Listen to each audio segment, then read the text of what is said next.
The scriptures read meaningless to those unversed in parabolic citation, blinding most to Bible secrets presented as puzzle for all to see.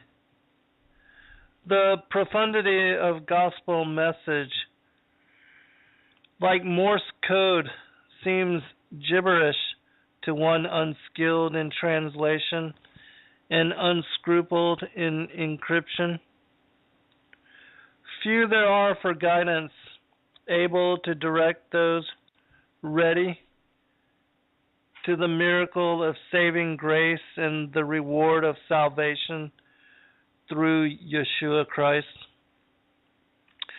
Such unfathomed attainment eludes those engrossed by materialism and the mass market appeal of matrix-contrived goal and dream, designated to entertain those callous to spiritual pursuit and regard for the kingdom. Welcome, friends. I'm your host, Zen Garcia, and this is FallenAngels.tv. And it's a Saturday broadcast, and I thank those of you that have taken the time to join me and those that will later hear archive. I decided to switch up topic, even though I'm still doing research as far as what has been lately my preoccupation with the geocentric or flat earth and the various questions as well as answers that are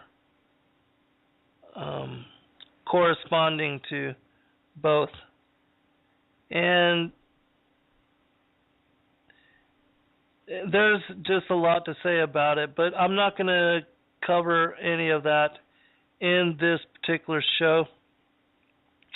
I do have more to say, but I decided to write a small book about one facet, which I'm not going to talk about here because this is a huge secret, and I just want to be able to put it in print and get it out before anybody else has chance to do so. And so I'm working diligently on that particular task. I have, for the time being, decided to spend my focus there rather than in completing that book on the war in heaven, which I will get to, and this other poetry book on my observations of the world and New World Order and all those things. But I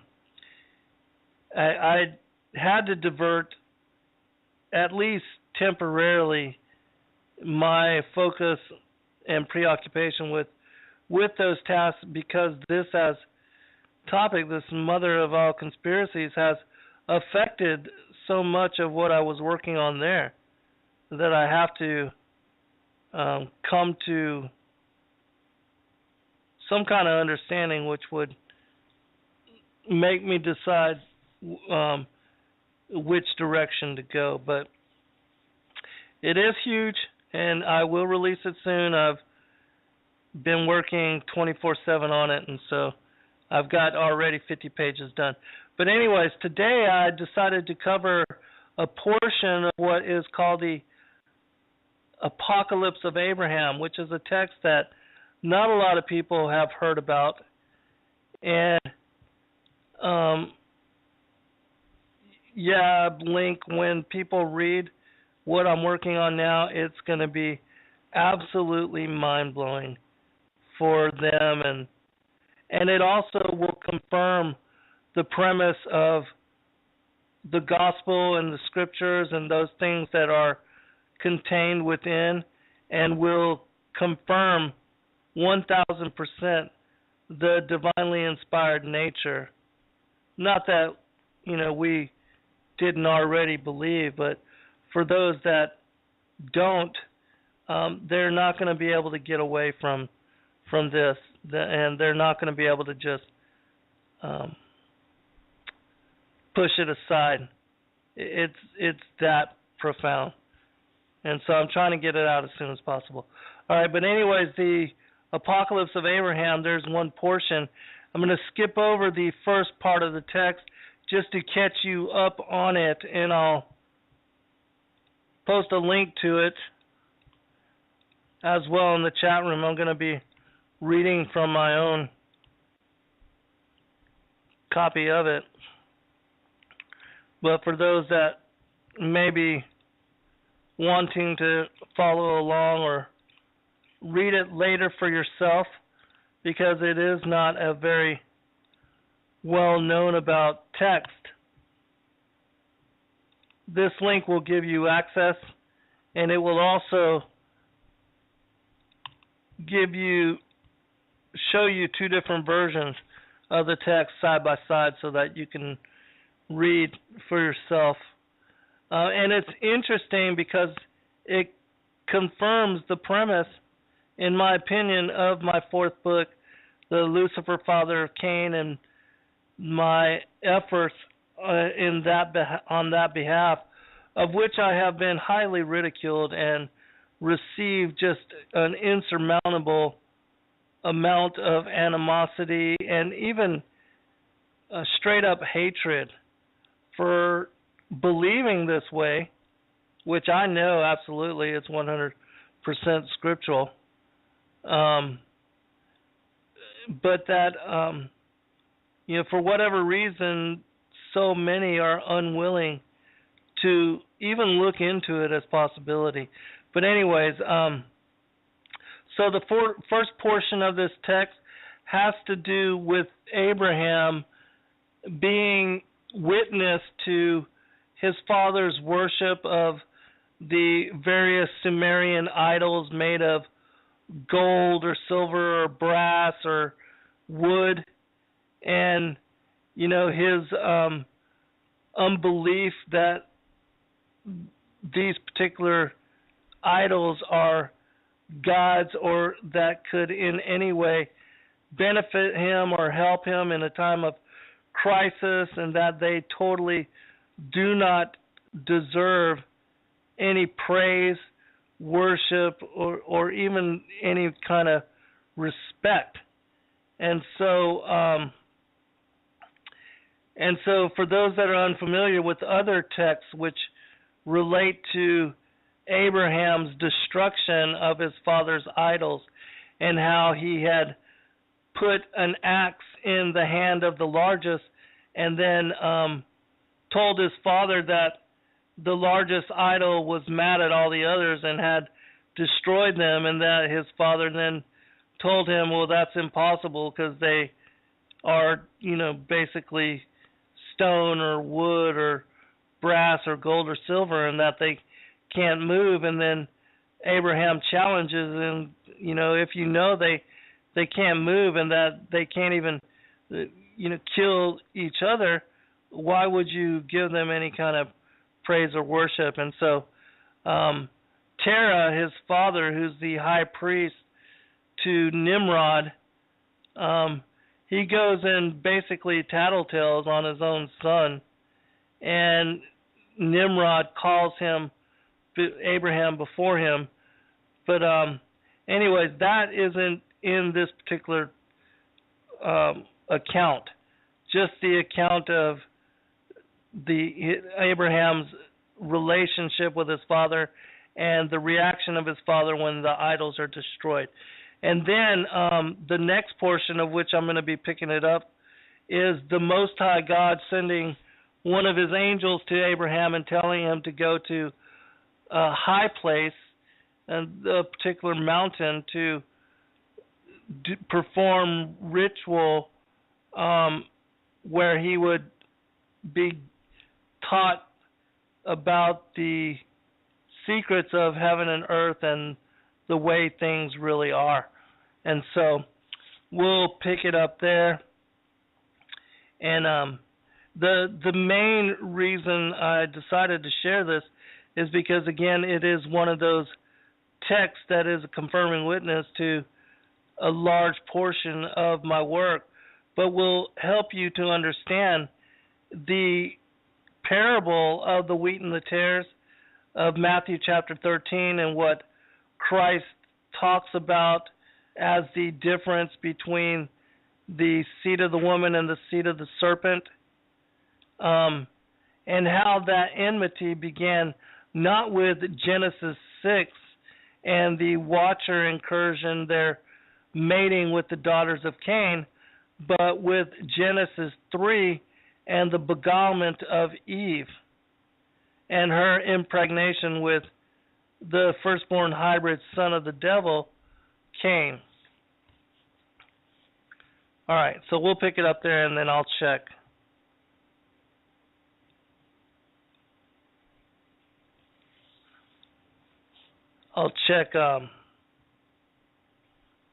The chat room every once in a while for questions. All right. And just so you know, I believe it is chapter 13 that I'm going to be beginning.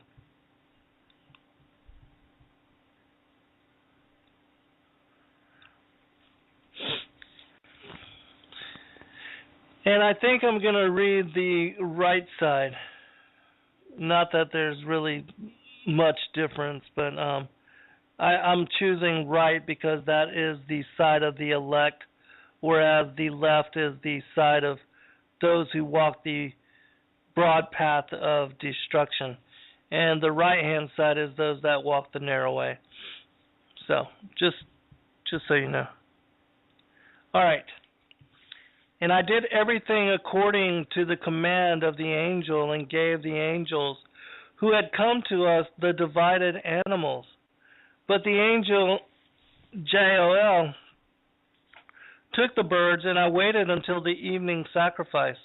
And there flew an unclean bird down upon the carcass, and I drove it away, and the unclean bird spoke to me and said,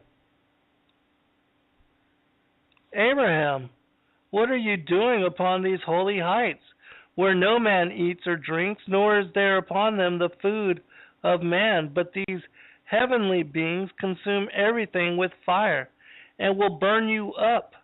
Forsake the man who is with you, and flee, for if you ascend into the heights, they will make an end of. And it came to pass, when I saw the bird speak,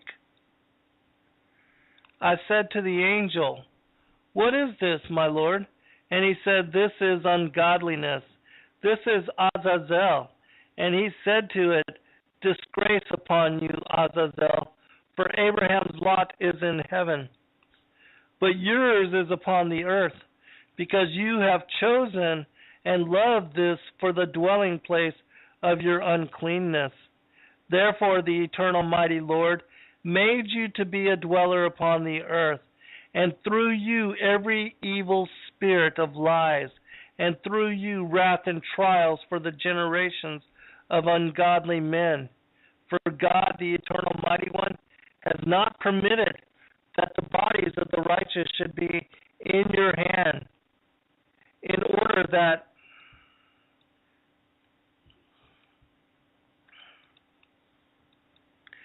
thereby the life of the righteous and the destruction of the unclean may be assured. Hear this, my friend, and be gone with shame from me, for it has not been given to you to play the tempter in regard to all the righteous. Depart from this man. You cannot lead him astray. He is an enemy to you and to those who follow you and love what you desire. For behold, the vesture which in heaven was formerly yours has been set aside for him, and the mortality which was his has been transferred to you.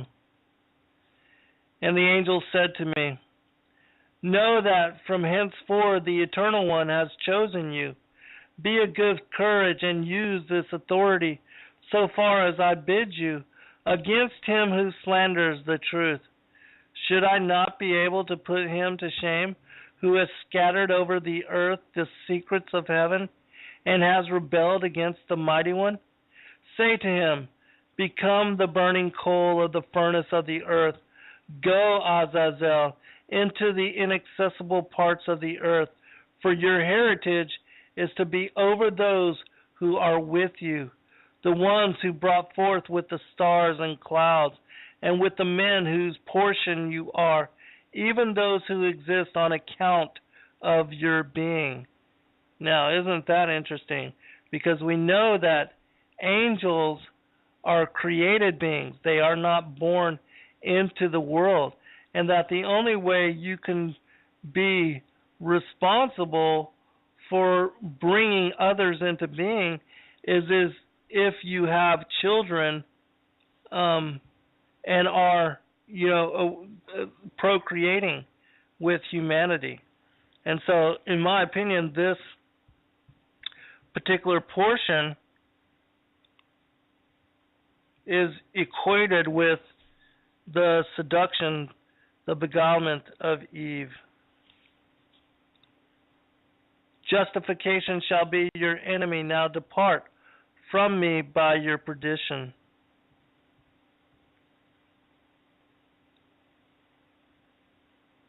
And I uttered the words that the angel taught me, and then the angel said to me, answer him not, for God has given him power over those who answer him. And the angel spoke to me again, saying, however much he speak to you, answer him not, in order that he may not have free access to you, because the Eternal One has given him weight and will in this respect. And I did that which was commanded me by the angel, and no matter how much he spoke to me, I answered him nothing whatsoever. And it came to pass, when the sun went down, behold, there was the smoke as of a furnace, and the angels, who had the portions of the sacrifice, ascended from the top of the smoking furnace. And the angel took me with his right hand, and set me upon the right wing of the pigeon, and set himself on the left wing of the turtle dove, neither of which birds had been slaughtered. And he bore me to the borders of the flaming fire, and we ascended upon many winds to the heaven which were above the firmament. And I saw in the air, on the heights to which we ascended, a strong light impossible to describe, and within the light a fiercely burning fire, of people, many people, of male appearance, all constantly changing in aspect and form, running and being transformed, and worshiping and crying with a sound of words that I could not recognize.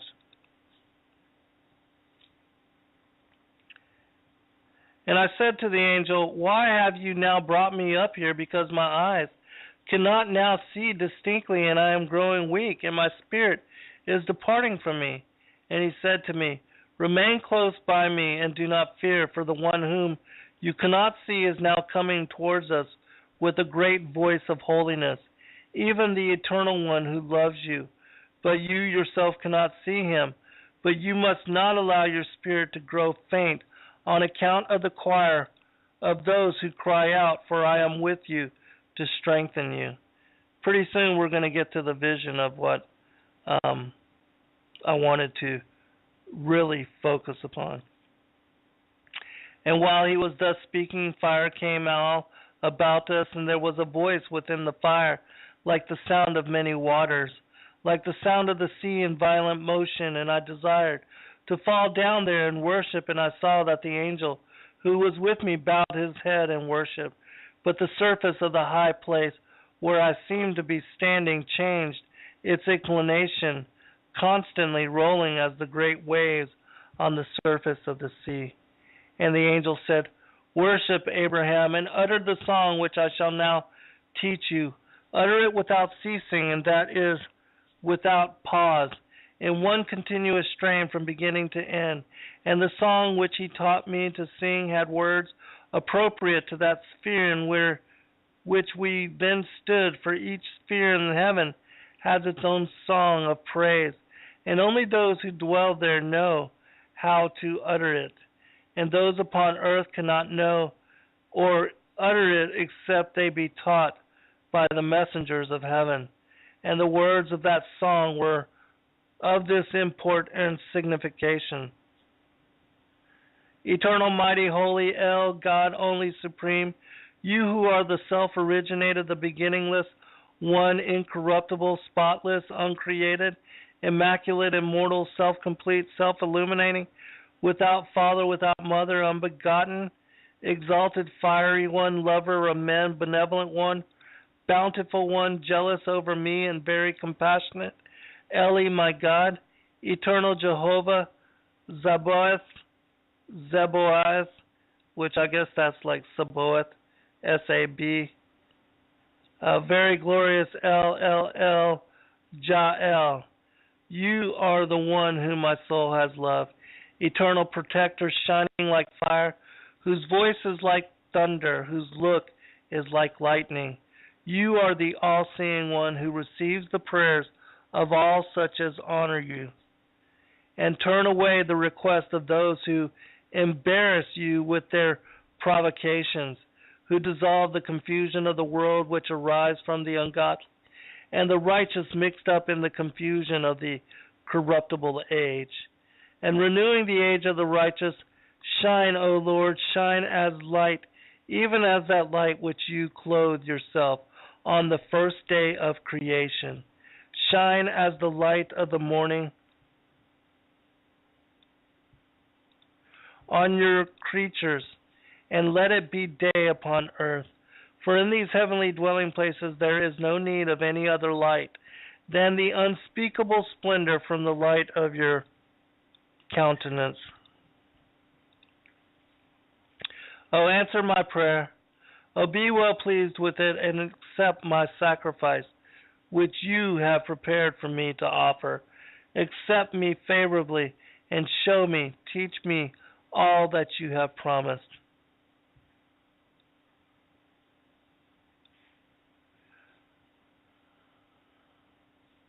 Okay, I'm checking to see how far the vision is. Okay, it's pretty close. So I'll just read this part. And then I'll check the chat room. And while I was still reciting the song, the mouth of the fire, which was on the surface, rose up on high, and I heard a voice like the roaring of the sea, nor did it cease on account of the rich abundance of the fire.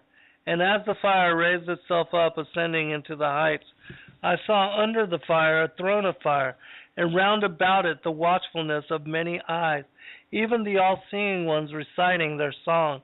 And under the throne 4 fiery living ones, singing, and their appearance was one, and each one had 4 faces. And such was the appearance of their countenance, that each one had the face of a lion, a man, an ox, and an eagle. And because of their 4 heads upon their bodies, they had 16 faces, and each one had 3 pairs of wings, from their shoulders, from their sides, and from their loins. And with the wings from the shoulders they covered their faces. With the wings from their loins they covered their feet, while the 2 middle wings were spread out for flying straight forward. And it came to pass that when they had ended their singing, they looked at one another and threatened one another. And it came to pass that when the angel who was with me saw that they were threatening each other, he left me and went running to them, and turned the countenance of each one away from the countenance immediately facing him, in order that they might not look upon each other. And he began to teach them the song of peace, which has its origin in the Eternal One. And I stood alone and looked. I saw behind the living ones a chariot with fiery wheels, each wheel full of eyes round about. And over the wheels was the throne which I had seen, and which was covered with fire. And the fire encircled it round about, and lo, an indescribable fire contained a mighty, fiery host, and I heard its holy voice like the voice of a man. And a voice came to me out of the midst of the fire, saying, Abraham, Abraham. And I answered, saying, Here am I. And he said, Consider the expanse which are under the firmaments, on which you are now placed, and see how on no single expanse is there any other than the one whom you have sought, even the one who loves you. And while he was yet speaking, the expanse opened, and there below me were the heavens, and I saw upon the seventh firmament upon which I stood a fire widely extended in the light, which is the treasury of life, and the dew with which God awakens the dead, and the spirits of the departed righteous, and the spirits of those souls who have yet to be born, and judgment and righteousness, peace and blessing, and an innumerable company of angels, and the living ones, and the power of the invisible glory that sat above the living ones. And I looked downward from the mountain on which I stood to the sixth firmament, and there I saw a multitude of angels of pure spirit, without bodies, whose duty was to carry out the commands of the fiery angels, who were upon the seventh firmament, as I was standing suspended over them. And behold, upon this sixth firmament there were no other powers of any form, save only the angels of pure spirit. And he commanded that the sixth firmament should be removed from my sight, and I saw there on the fifth firmament the powers of the stars which carry out the commands laid upon them, and the elements of the earth. And the eternal mighty one said to me, Abraham, Abraham, and I said, Here am I. And he said to me, Consider from above the stars which are beneath you, and number them for me, and make known to me their number. And I said, How can I? For I am but a man of the dust of the earth. And he said to me, As the number of the stars and their power, so will I proceed a nation and a people set apart from that of Azazel. And yet I include Azazel in my house. And I said, O Eternal Mighty One, let your servants speak before you, and let not your anger be kindled against your chosen one. Lo, before I came up hither, Azazel inveighed against me. How then, while he is not now before you, can you constitute yourself with him? And he said to me, Look now beneath your feet at the firmaments, and understand the creation represented and foreshadowed in this expanse, the creatures who exist upon it, and the ages prepared for it. And I saw beneath the surface of my feet, even beneath the sixth heaven, and what was therein, and then the earth and its fruits, and what moved upon it, and its animate beings, and the power of its men, and the ungodliness of some of its souls, and the righteous deeds of other souls. And I saw the lower regions, and the perdition therein, the abyss and its torments. And I saw the sea and its islands, its monsters and its fishes, and Leviathan and his dominion, his camping ground, and his caves, and the world which lay above him, his movement, and the destruction of the world on his account. And I saw there the streams and the rivers and the rising of their waters and their windings and their courses. And I saw there the Garden of Eden and its fruits, and source of the river that issued from it, the trees and their blossoms, and the ones who behaved righteously. And I saw therein their foods and their blessedness. And I saw there a great multitude, men and women and children, half of them on the right side of the vision, and half of them on the left side of the vision. Check the chat room real quick. All right, continuing. And I said, O Eternal Mighty One, what is this vision and picture of the creatures? And he said to me, This is my will for those who exist in the divine world council, for thus it seemed well-pleasing in my sight. And so afterwards I gave commandment to them through my word, And so it came to pass that whatever I had determined to be was already planned beforehand, and in this picture vision before you, and it has stood before me before it was created, as you have seen. And I said, O Lord, mighty and eternal, who are the people in this picture on this side and that? And he said to me, those who are on the left side are all those born before your day and afterwards, some destined for judgment and restoration, and others for vengeance and cutting off at the end of the age. But those on the right side of the picture, they are the people who have been set apart for me, and whom I have ordained to be born of your line, and called my people, even some of those who derive from Azazel. All right, so again, in my opinion, those that are, derived from Azazel, or those of the left side, include the lineage of Cain, the line of Cain, as well as the giants that were born from the fornication of the Watchers with the daughters of humanity. Did you notice that it says that some of those, even those that are derived from Azazel or born of the tares, that particular lineage, they still are set apart. And so it does, even though your destiny, your fate, and your circumstance and situation as to whether you're born of either line, they do affect the conditions of your life and your situation and circumstance. They don't determine your eternal inheritance. That is us, and whether we accept Christ as Savior, Messiah, and whether we do the works where it says in Revelation, remember from whence thou art fallen, and do the first works,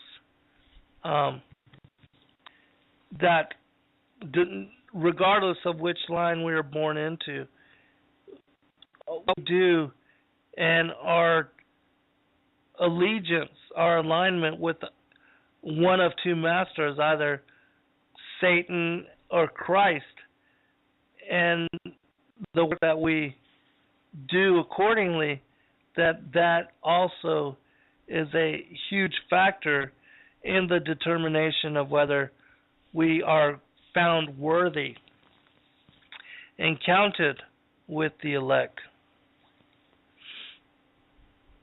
Okay. Now look again in the picture and see who it is who seduced Eve, and what is the fruit of the tree, and you will know what is to be, and how it shall be with your seed.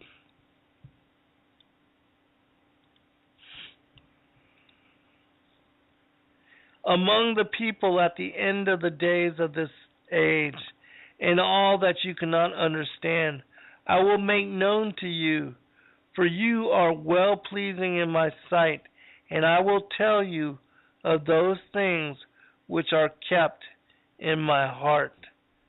And so, again, it's my opinion that what the Most High is elaborating on here is what occurred in the garden, and how it is that the eating of the fruit from the tree of the knowledge of good and evil, that this is what caused Eve and Adam to lose their immortality, and being transformed into flesh, Eve was impregnated with Cain, the firstborn, the hybrid scion of the devil, and the progenitor, the forebearer of the tares, or the seed of the serpent.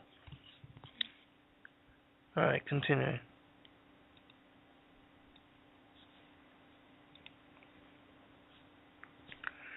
And I looked into the picture, and my eyes ran to the side of the Garden of Eden, and I saw there a man of imposing height, and mighty in stature, incomparable in aspect, and he was embracing a woman, who likewise approximated to the aspect of his size and stature. And they were standing under a tree of the Garden of Eden. And the fruit of this tree was like a bunch of grapes of the vine.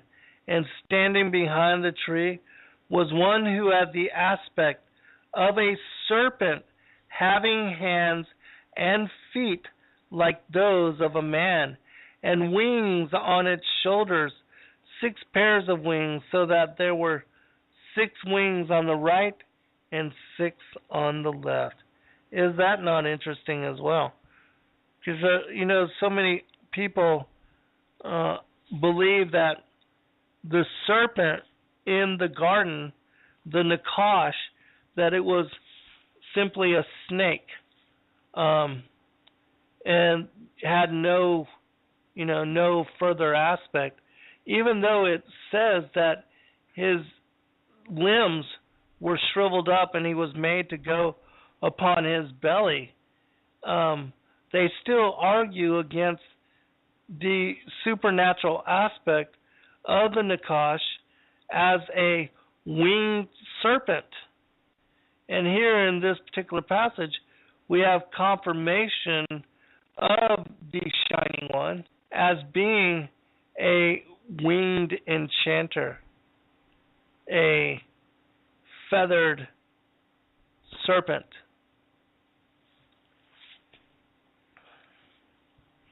All right, continuing. So I'll read that portion again real quick. And standing behind the tree was one who had the aspect of a serpent, having hands and feet like those of a man, and wings on its shoulders, 6 pairs of wings, so that there were 6 wings on the right and 6 on the left. And as I continued looking, I saw the man and the woman eating the fruit from the tree. And I said, who are these who are embracing, and who is the one behind them? Who is behind the tree? And what is the fruit that they are eating? And he said, this is the counsel of the world. This one is Adam, and this one who is their desire upon the earth is Eve. But he who is between them represents ungodliness and their beginnings, on the way to perdition, even Azazel. And I said, O Eternal One,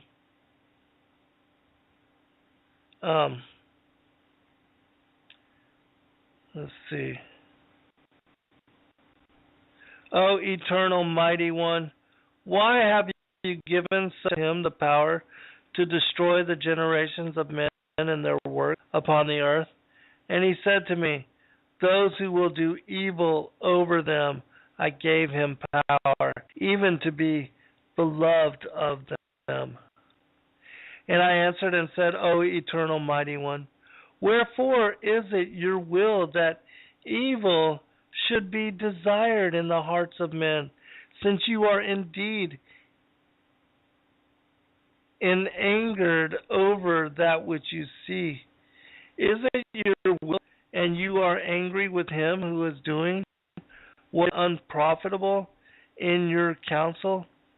And he said to me, I am angered by mankind on your account, and on account of those who shall be of your family hereafter. As you can see in the picture, the burden of destiny is placed upon them, and I shall tell you what shall be, and how much shall be in the last days. Look now at everything in the picture. And I looked and saw what was before me.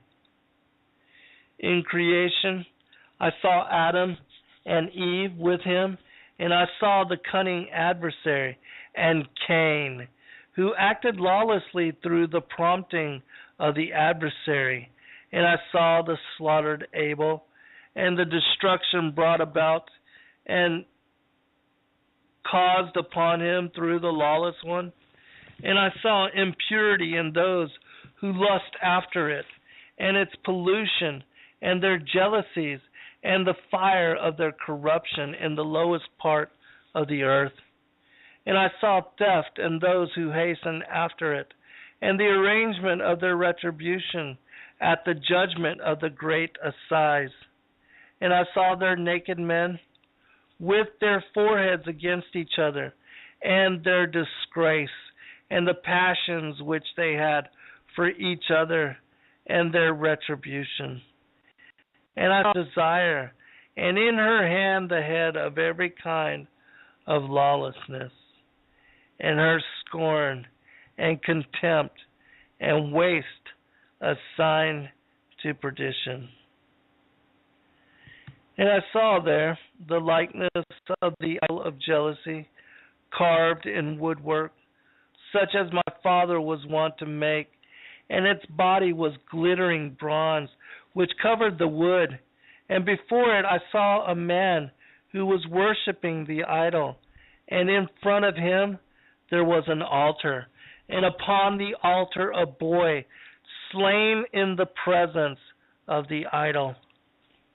And I said to him, what is this idol, and this altar, and who is he who sacrificed, and what is this great building which I see?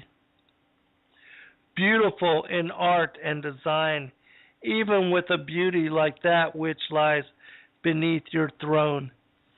And he said, hear, Abraham, for that which you see is the temple, a copy of that which is in the heavens, glorious in its aspect and beauty, even as I shall give it to the sons of men, to ordain a priesthood for my glorious name, and in which the prayers of man shall be uttered, and sacrifices offered, as I ordain to your people, even those who shall arise out of your generation. But the idol which you saw is the image of jealousy set up by some of those who shall come forth from your own loins in latter days. And the man who sacrifices murder is he who pollutes my temples, and such are witnesses to the final judgment, and their lot has been set from the beginning of creation. And I said, O eternal mighty one, why have you established that it should be so, and then proclaimed the knowledge thereof? And he said to me, hear, Abraham, and understand what I say to you, and answer my question. Why did your father Terah not listen to your voice, and why did he not cease from his idolatrous practices, together with his whole house? And I said, O Eternal One, it was entirely because he did not choose to listen to my voice, and likewise I did not choose to listen to his counsel.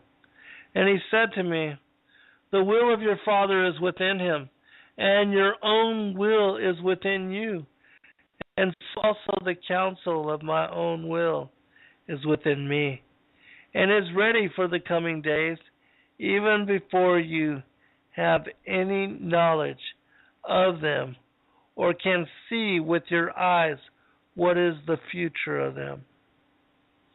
Now look again into the picture and see how it will be with your seed.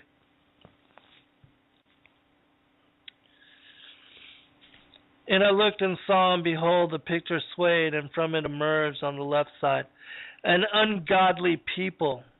And they pillaged those who were on the right side, men, women, and children. And some they murdered, and others they kept as slaves.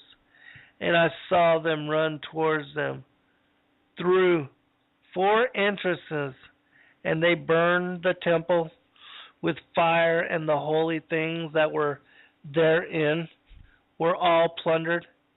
And I said, O Eternal One, behold the people who shall spring from me, and whom you have accepted, are plundered by these ungodly men, and some are killed, whilst others they hold captives as slaves.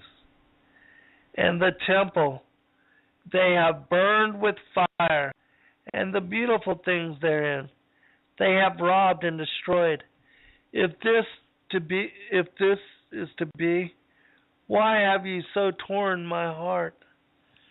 And he said to me, what you have seen shall happen on account of your seed, even those who anger me by reason of the idol statue which you saw, and on account of the human sacrifice in the picture, through their evil zeal and schemes in the temple. And as you saw it, so shall it be. So, just a comment here. It must have been that we are being given insight into some of the things that occurred in the temple, in the Holy of Holies, and not just, other pagan altar sites, because we know those kind of things absolutely happened there. But it must have been that the Pharisees or some other sect, having corrupted and desecrated the holy temple by doing such practice, that is why the Most High brought down not only Israel as nation, but the temple as a holy place, and that the fire and the destruction of it would serve as purification for its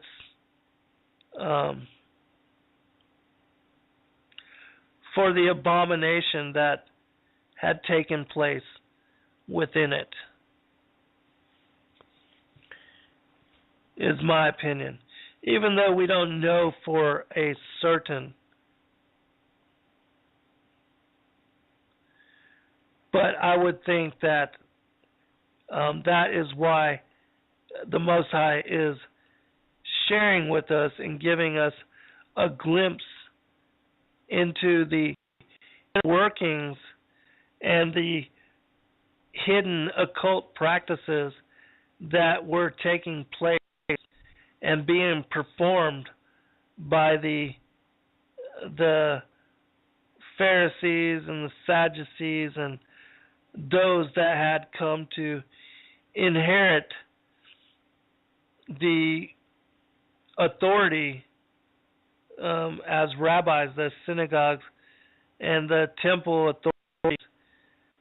And this also, goes back to the seed of Cain, because I don't know if you remember the story or not, but when Joshua was sent into Canaan and was told to slaughter every man, woman, and child in order to spare no one so that they could leaven the people, Israel, and the Hebrews, they were tricked.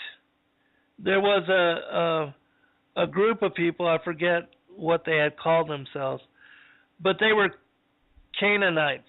They were of the seed of Cain, and they masqueraded. They acted like they were from a very far off place, and they asked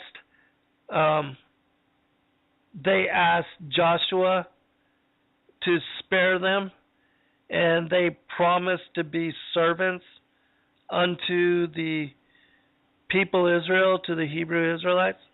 And Joshua did so, and not only that, but he made all the princes of Israel, all of the people, to promised to do the same.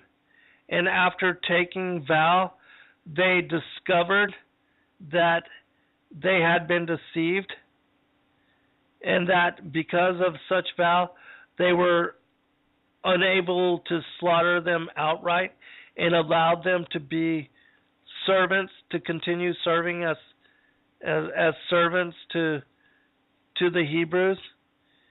And they were sent as servants to the Levitical priesthood, and they were taught the rites of worship within the temple and the various synagogues or places of worship, which at that time there was only the temple, and it was a tent before they actually built the house of God. That Solomon built the house of God. But and so this depiction of the priests, the rabbis, as being the seed of Cain, that it goes back to that portion and that story and that circumstance. And that's how it is that they were able to assume the tasks and also the practices within the Holy of Holies and the temple services. But this was how they overtook and basically instilled themselves into becoming the Pharisees and the Sadducees and the Levitical priesthood. They assumed such role. All right, going back to the story.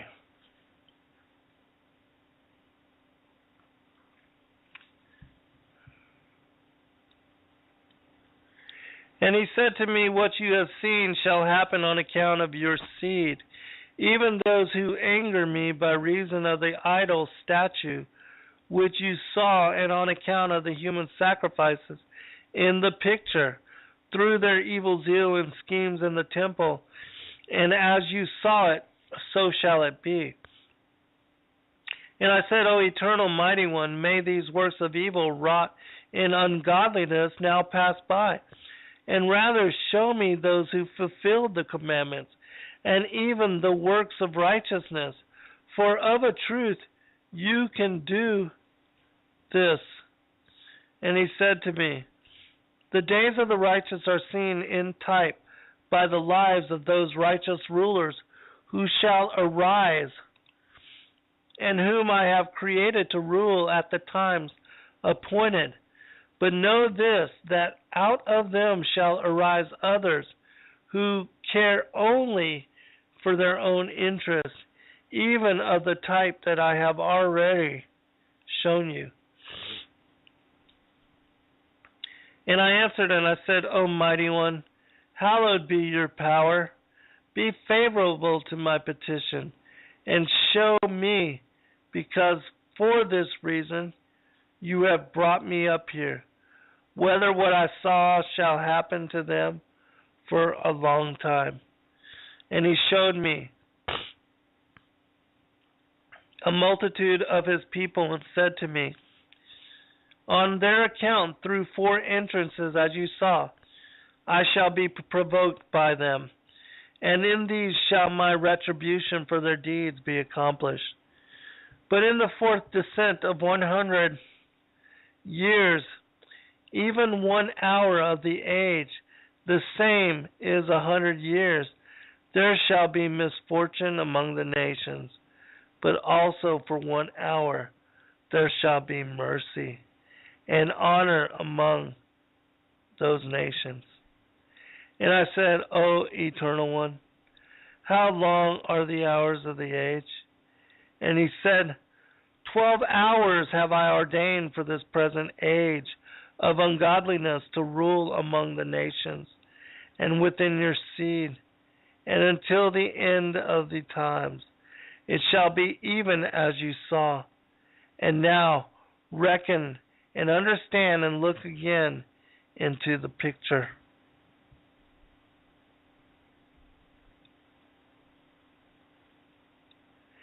And I looked and I saw a man going out from the left side of the nations. And there went out men and women and children from the side of nations, many hosts, and worshipped him. And while I still looked, there came many from the right side. And some of these insulted him, and some of them even struck him. But others, however, worshipped him. And as I watched, I saw Azazel approach him, and he kissed him on the face and then stood behind him. And I saw, O Eternal One. And I said, O Eternal One, who is the man insulted and beaten, who is worshipped by the nations and kissed by Azazel? And he answered and he said, Hear Abraham, the man you saw insulted and beaten and yet worshipped by many. He is the relief granted by the nations to the people who proceed from you in the last days, in the 12th hour of the age of ungodliness. All right, so this is interesting to me, because when I first read this account, I had automatically, as you did, assumed that this was Christ Jesus, Yeshua, Savior Messiah, being sent to, basically to turn everything upside down and to bring a return to holiness to the world, and also as the way and the truth and the light, to show by example how we are to have a return to our first estate. But what makes me wonder about this passage, and if it is so, is the description of this being the 12th hour of the age of ungodliness. And because it said that, that 100 years is an hour, and if this is the final hour and the final age and the final generation, and Yeshua had walked 2,000 years before, how could this person or this individual that is being described here, how can we equate him as being our Lord, our Savior, our King? And so keep that in mind as I read the rest of this passage, because we know that Christ is not coming again in the flesh. That when he comes the next time, all the world will see that as lightning thunders and flashes from east to west, from the ends of the earth, from one side to the other, so shall he be seen. Which this is another, that passage, and because previously I thought, well, how is that possible if the side of the earth that is not facing him, they're in night, how would they be able to see him? And so it didn't make sense to me until I began to study again as premise the flat earth as possibility and the circle of the earth as described in Isaiah chapter 40, which another interesting, since I'm mentioning this, that particular passage, is that Isaiah in chapter 22 uses a reference to a ball. And it's the only place in the scriptures where you can find such accounting being used. And that he didn't choose the same word for ball when he described the earth, the circle of the earth, 12 or 18 chapters later. Instead, he used a word which meant circle, as in a circle like the foundation of a tent. So anyways, so it made sense to me that, yeah, if we're living on a flat earth plane and, you know, everybody could see Christ coming in the heavens from one side of the earth to the other, then that absolutely made more sense to me than if we were living on a spherical earth or a globe. All right, so let's get back into this portion of the text. He is the relief granted by the nations to the people who proceed from you in the last days, in the 12th hour of the age of ungodliness. But in the 12th hour of my final age will I set up this man from your generation, whom you saw issue from among my people, and all who follow will become like this man, and such as are called by me will join the others, even those who will to change within themselves. And here's my other thought on this particular passage. Is this, because for those of you that have read Skyfall, you know that I talk about in that text that the two witnesses of Revelation 11 are Enoch and Elijah. And I use various, like 4 different accounts from various different texts which speak about the return of Elijah and Enoch as the two witnesses. And so is this text talking about the same thing? Or is the reference of this righteous being or relief, is this individual Enoch or Elijah? And if so, why not mention the other? Why would it not say I would establish 2 men as relief? So I'm still in a bit of a conundrum as to these particular scriptures and what they mean for us as the final generation. All right, so let's continue so we can make it through the entirety of this text. All right. And then it's saying that this man is from your generation, speaking to Abraham. And so, what does that mean? Was it somebody that was alive during the time of Abraham, and that much like the return of Elijah in the text as the John the Baptist, is this a similar kind of accounting? I'm not positive. Not Elijah, but what was it? When they mention in the New Testament that one of the Old Testament prophets would come before John the Baptist. I can't remember right now anyways, but I mentioned that in my book, Skyfall. All right.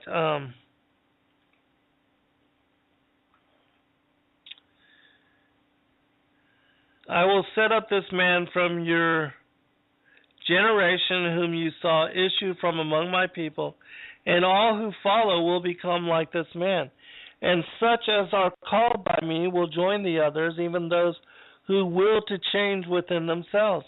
And as for those who emerge from the left side of the picture, the meaning is this: there shall be many from the nations who shall set their hopes upon him.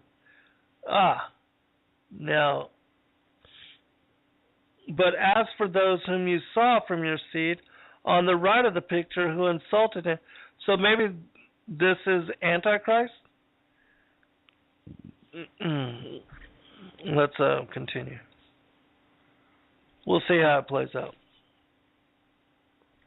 For those whom you saw from your seat on the right side of the picture, who insulted him and struck him, many shall be offended in him, but some shall worship him. And he shall test those of your seed who have worshipped him in the 12th hour at the end. It would make sense that this would be Antichrist, with a view to shortening the age of ungodliness. Before the age of the righteous begins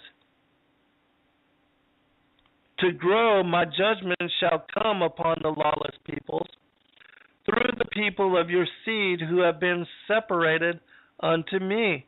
And in those days I will bring upon all creatures of the earth 10 plagues.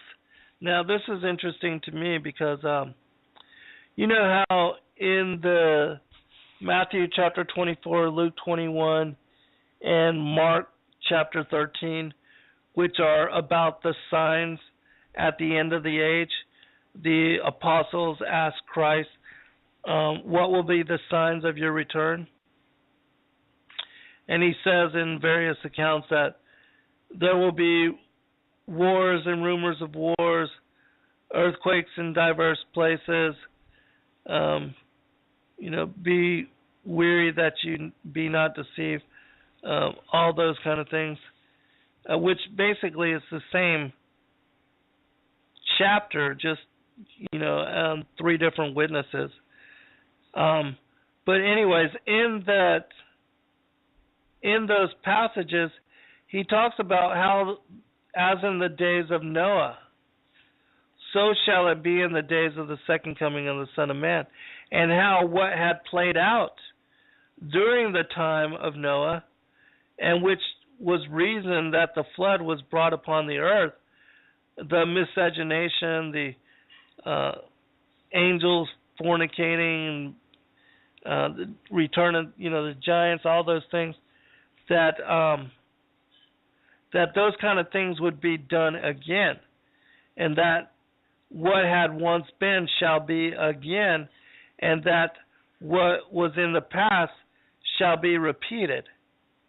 And that, there's that saying that history repeats itself, that is the plagues that are coming upon the earth, the wrath of God being poured out on those not written into the book of life.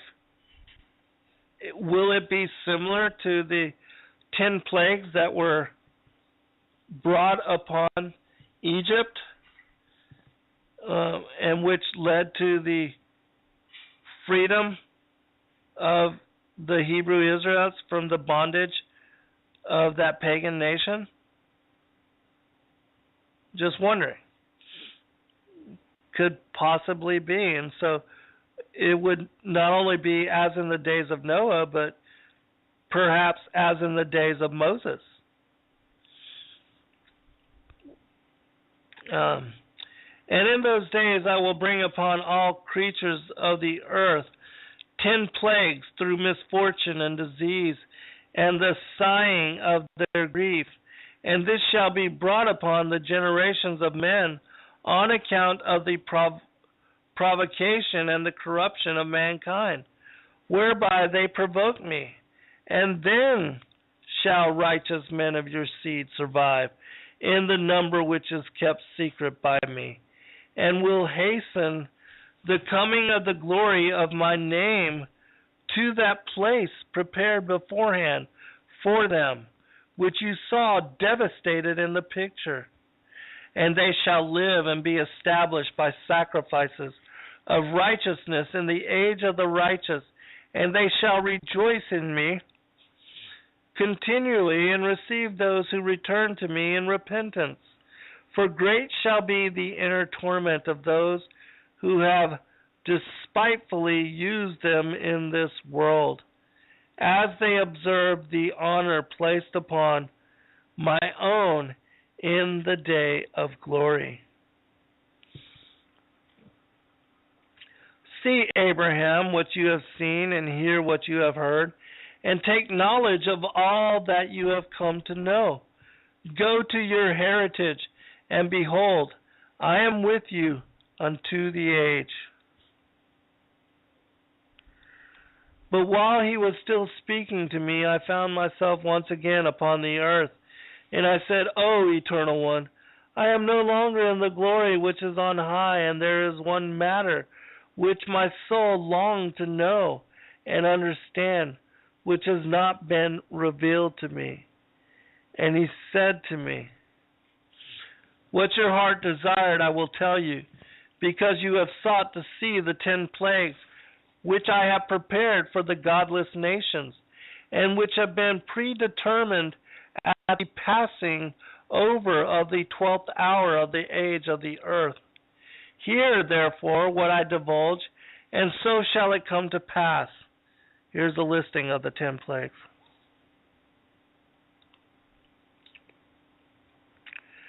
The first is the distressing pain of sickness. The second, conflagration of many cities. The third, the destruction and pestilence of animals.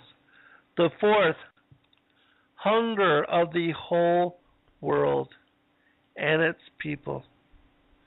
The fifth, by destruction among its rulers, by earthquake and the sword. And sixth, the multiplication of hail and snow. The seventh, wild beasts will be their grave. The eighth, hunger and pestilence will alternate with destruction. The ninth, punishment by the sword and flight in distress. The 10th, thunder and voices and destructive earthquakes. And then I will sound the trumpet out of the air, which, in my opinion, the sounding of the trumpet that is being referenced here is the trumpet that is sounded on the last day, the last trump, and that this is when the righteous shall be taken up into the air to meet our King. And so, for those that, believe in a pre-trib rapture and that we will escape all those things that were just referenced above, the 10 plagues, I absolutely pray that it is so, and that that such a rapture exists. But it's my opinion that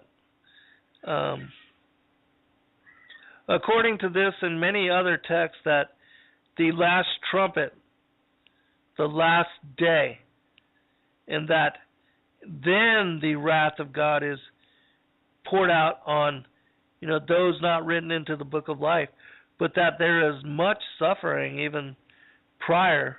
But as I said, I pray for the best, and I also pray that none of us ever have to go through anything that is being referenced here in any kind of degree. All right, continuing.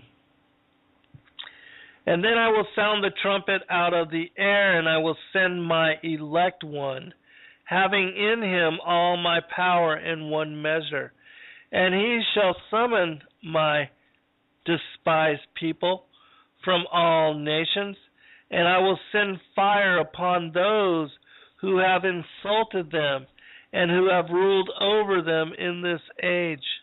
And I will give those who have covered me with mockery to the scorn of the coming age, and I have prepared them to be food for the fires of Hades, and perpetual flight through the air in the underworld. For they shall see the righteousness of the Creator, and those whom he now honors, and they shall be ashamed. For I had hoped that they would come to me in repentance, rather than loving strange gods, but they forsook the mighty Lord, and went the way that they willed to go. We're almost done. Hear therefore, Abraham, and see, for behold, in the 7th generation from you shall they leave the land of their slavery, after they have been ill-treated, as it were, for an hour of the age of ungodliness. And the nation whom they shall serve, I will judge. All right. I want to go back just a little bit and read the other side of it, because the left side of the text seems to have a little more elaboration, a little more detail. And so I want to go back just to the 10 plagues as described by that side, and the sound of the trumpet, and since we have a little time anyways. And he said to me, I will explain to you the things you desired in your heart, for you have sought to know the 10 plagues which I prepared against the heathen, and I prepared them beforehand in the passing of the 12 hours on earth. Hear what I tell you, it will be thus. The first, sorrow from much need. The second, fiery conflagrations for the cities. The third, destruction by pestilence among the cattle. The fourth, famine of the world of their generation. The fifth, among the rulers, destruction by earthquake and the sword. The sixth, increase of hail and snow. The seventh, wild beasts will be their grave. The eighth, pestilence and hunger will change their destruction. The ninth, execution by the sword and flight in distress. The 10th, thunder voices and destroying earthquakes.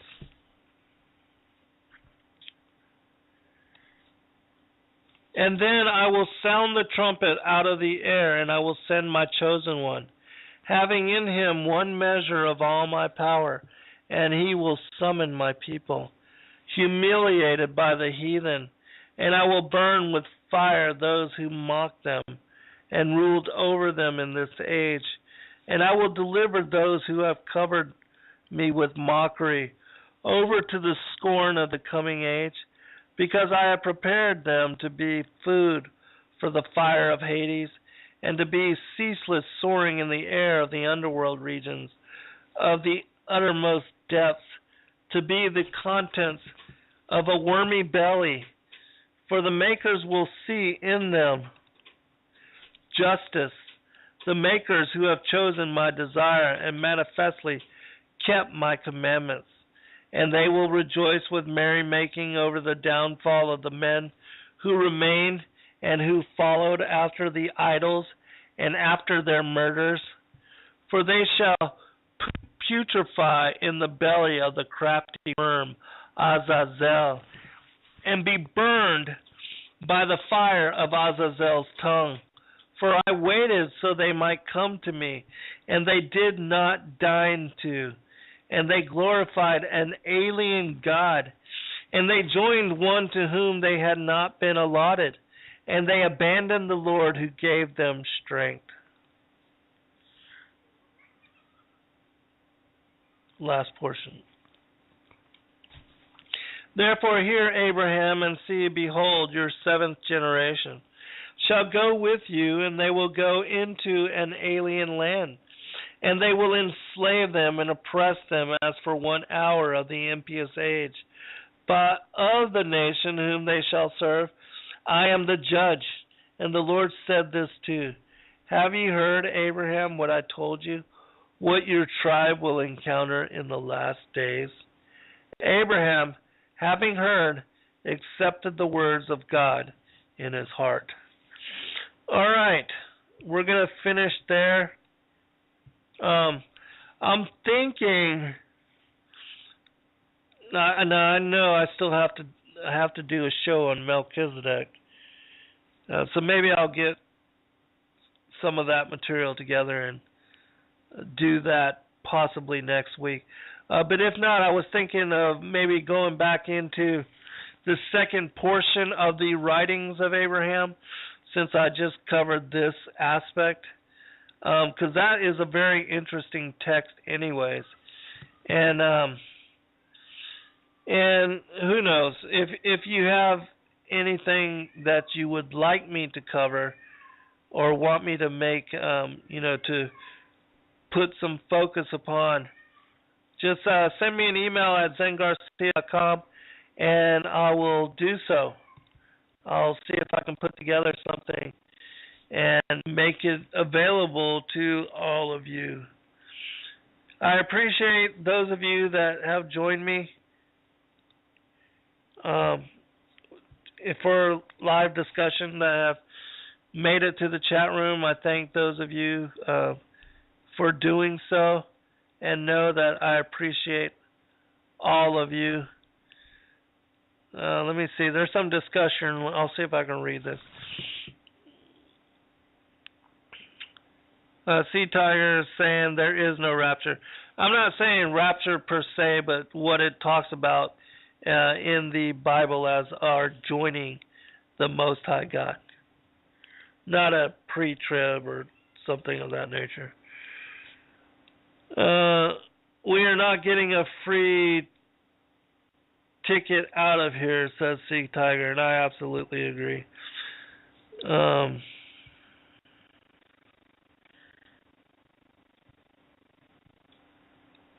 He says it is the wicked who are removed. Maybe so. But I think that the wrath of God is poured out on the wicked, and so why would they be removed for that wrath to be brought upon them?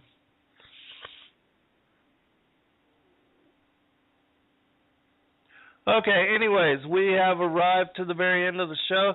Again, I appreciate all of you, and I thank you for taking the time to join us. I hope that this text helped you to understand, since it's been a long time that I covered anything as far as the enmity between the seed of the woman and the seed of the serpent, and the connections to Matthew chapter 13 and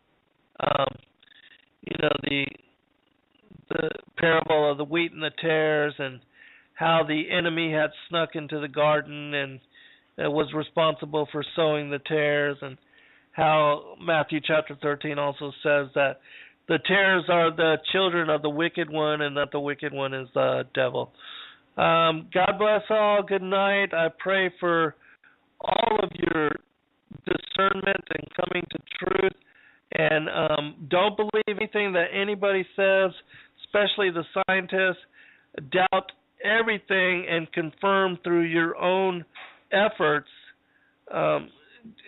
Be a confirming witness to truth, no matter the weird and strange nature that it sometimes comes packaged in.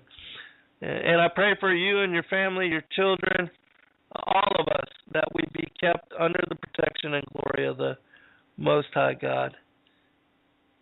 Be blessed all. Good night.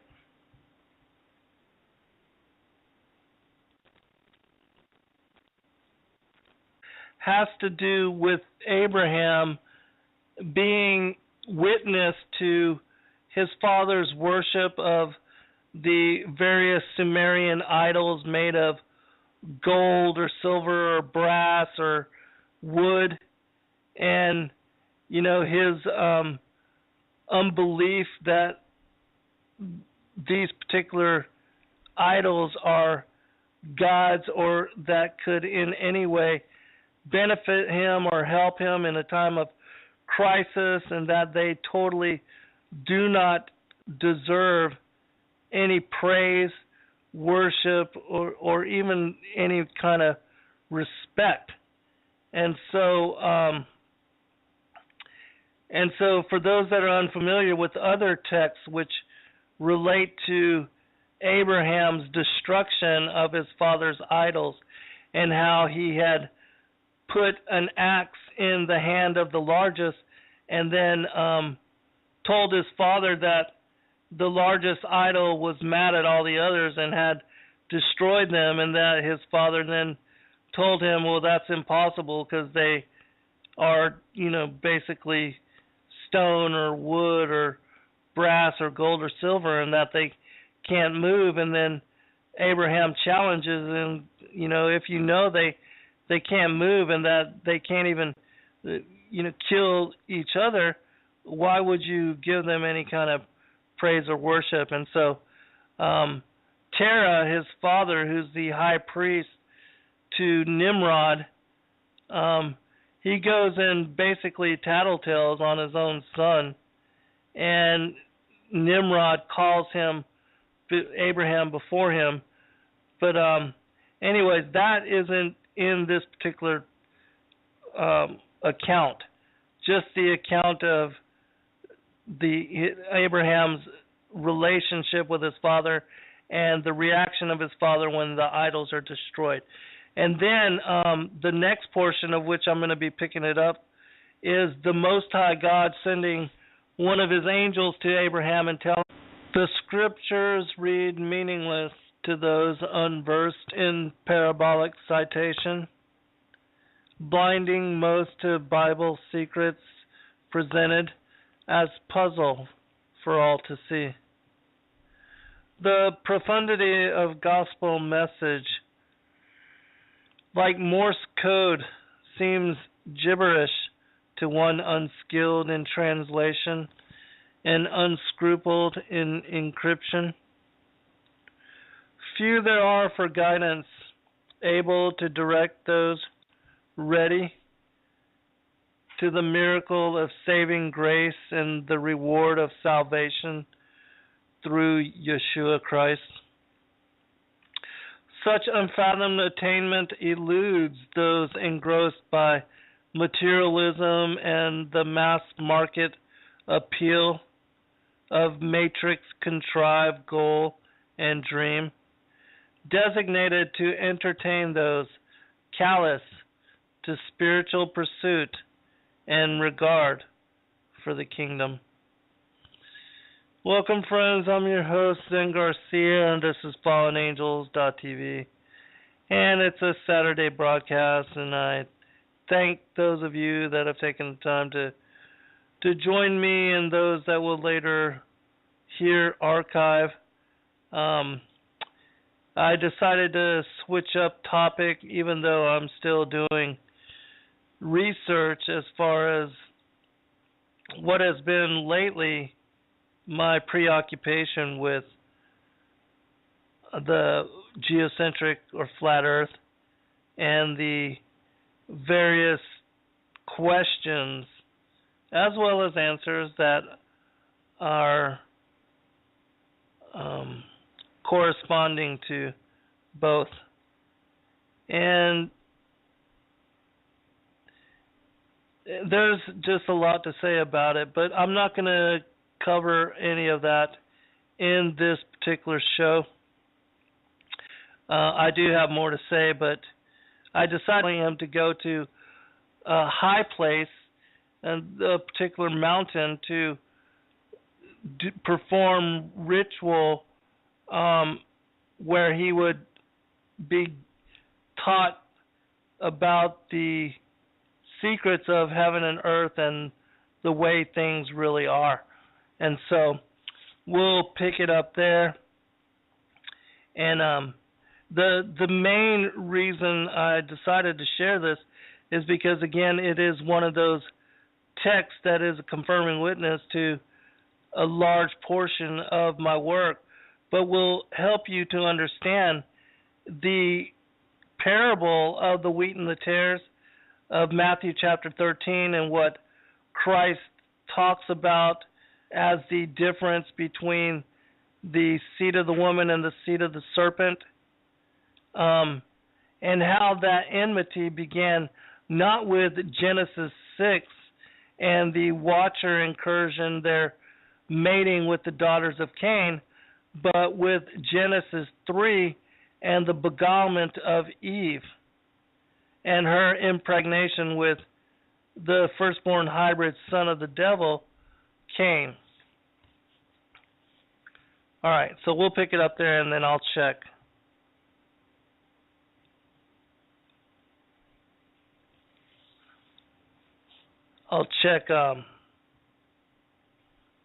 The chat room every once in a while for questions. All right. And just so you know, I believe it is chapter 13 that I'm going to be beginning.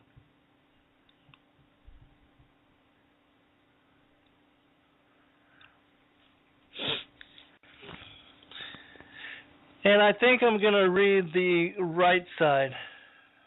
Not that there's really much difference, but I'm choosing right because that is the side of the elect, whereas the left is the side of those who walk the broad path of destruction. To write a small book about one facet, which I'm not going to talk about here because this is a huge secret, and I just want to be able to put it in print and get it out before anybody else has chance to do so.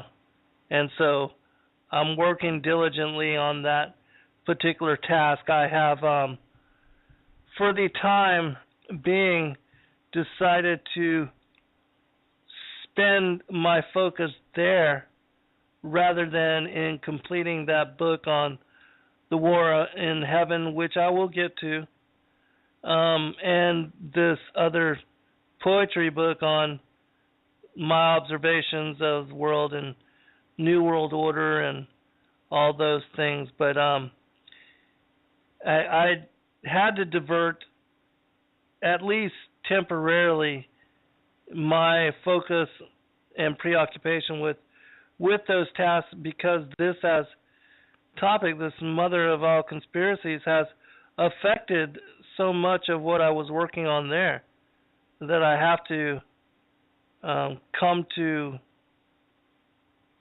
some kind of understanding which would make me decide which direction to go. But it is huge, and I will release it soon. I've been working 24/7 on it, and so I've got already 50 pages done.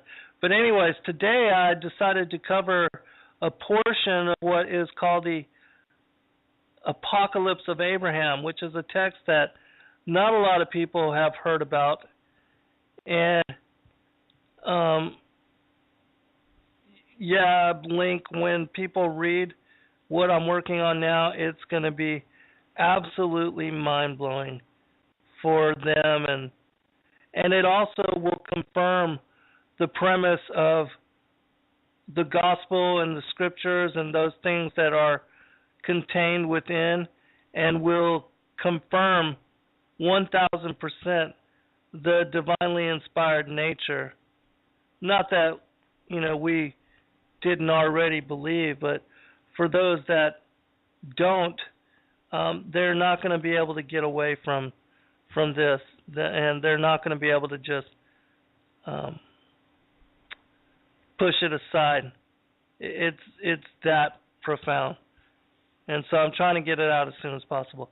All right, but anyways, the Apocalypse of Abraham, there's one portion. I'm going to skip over the first part of the text just to catch you up on it, and I'll post a link to it as well in the chat room. I'm going to be reading from my own copy of it. But for those that may be wanting to follow along or read it later for yourself, because it is not a very well known about text, this link will give you access, and it will also show you two different versions of the text side by side so that you can read for yourself. And it's interesting because it confirms the premise, in my opinion, of my fourth book, The Lucifer Father of Cain, and my efforts on that behalf, of which I have been highly ridiculed and received just an insurmountable amount of animosity and even straight up hatred for believing this way, which I know absolutely it's 100% scriptural. But that, for whatever reason, so many are unwilling to even look into it as possibility. But anyways, so the first portion of this text